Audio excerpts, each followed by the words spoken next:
డులీప్ trophy 3వ రోజుకి చేరుకుంది. అయితే 3వ రోజే India C team India D team పైన విజయం సాధించింది. ఈ టీం కి రుతురాజ్ గైక్వాడ్ కెప్టెన్సీ చేస్తున్నాడు. ఇక మరోవైపు ఇండియా ఏ మరియు ఇండియా బి టీం ఇంకా గెలుపు కోసం పోరాడుతున్నాయి.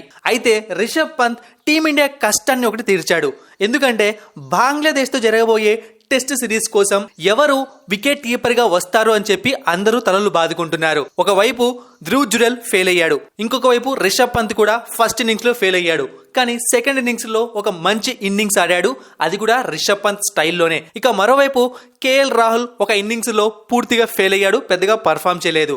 అండ్ ప్రెజెంట్ వస్తున్న ఒక న్యూస్ ప్రకారం రిషబ్ పంత్ బంగ్లాదేశ్ టెస్ట్ సిరీస్ కి ఎంపిక అయిపోయాడట. స్క్వాడ్ లో తన పేరు రాబోతోంది, కానీ కేఎల్ రాహుల్ పేరు ఉండటం లేదని తెలుస్తోంది. దీనికి గల కారణాలు తెలియాల్సి ఉంది. అయితే ఒకసారి మనం ఫస్ట్ ఇండియా సి మరియు ఇండియా డి మ్యాచ్ విషయానికి వచ్చాము అంటే ఇండియా సి 4 వికెట్ల తేడాతో విజయం సాధించింది. ఇండియా డి ఫస్ట్ ఇన్నింగ్స్ లో 164 రన్స్ చేసి ఆల్అౌట్ అయింది. ఇక తర్వాత ఇండియా సి బ్యాటింగ్ చేసి 168 రన్స్ చేసి కేవలం 4 రన్స్ లీడ్ పెట్టింది. ఇక తర్వాత ఇండియా డి సెకండ్ ఇన్నింగ్స్ లో 236 రన్స్ చేసి ఆల్అౌట్ అయింది. ఇక ఆ తర్వాత వాళ్ళు పెట్టిన టార్గెట్ ని ఇండియా సి వాళ్ళు 233 రన్స్ చేసి 6 వికెట్స్ కోల్పోయి విజయం సాధించారు. సెకండ్ ఇన్నింగ్స్ లో రుతురాజ్ గైక్వాడ్ 46 రన్స్, ఇక అలాగే మనకు బాగా తెలిసిన రజత్ పటిదర్ 44 రన్స్ చేసి పర్వాలేదు అనిపించారు. సాయి సుదర్శన్ సెకండ్ ఇన్నింగ్స్ లో కూడా ఫెయిల్ అయ్యాడు, 22 రన్స్. ఇక నెక్స్ట్ అభిషేక్ పొరెల్ 35 రన్స్ చేశాడు. అయితే ఈ రెండు టీమ్స్ లోకి మనం ఎవరైనా బౌలర్ బాగా పర్ఫామ్ చేశాడంటే ఖచ్చితంగా గుర్తు పెట్టుకోవాల్సింది టీమిండియా టీంలోకి ఎప్పుడైనా వచ్చే ప్లేయర్ ఎవరు అంటే మానవ్ సుతర్.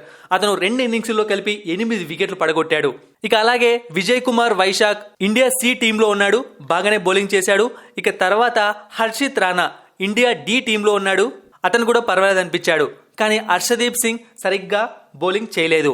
ఇక మనం ఇండియా ఏ మరియు ఇండియా బి మ్యాచ్ విషయానికి వచ్చాము అంటే నిన్న ఇన్నింగ్స్ ముగిసే సమయానికి కేఎల్ రాహుల్, రియాన్ పరాగ్ బ్యాటింగ్ చేస్తున్నారు. అయితే మ్యాచ్ స్టార్ట్ అయిన వెంటనే వాళ్ళు త్వరగా అవుట్ అయిపోయారు. Riyan Parag 30 runs, KL Rahul 37 runs. దీంతో ఇండియా ఏ 231 రన్స్ చేసి 10 వికెట్స్ కోల్పోయి ఆల్అౌట్ అయిపోయింది. ఇక తర్వాత బ్యాటింగ్ కు వచ్చిన ఇండియా బి జట్టు సెకండ్ ఇన్నింగ్స్ లో 150 రన్స్ చేసి 6 వికెట్స్ కోల్పోయింది.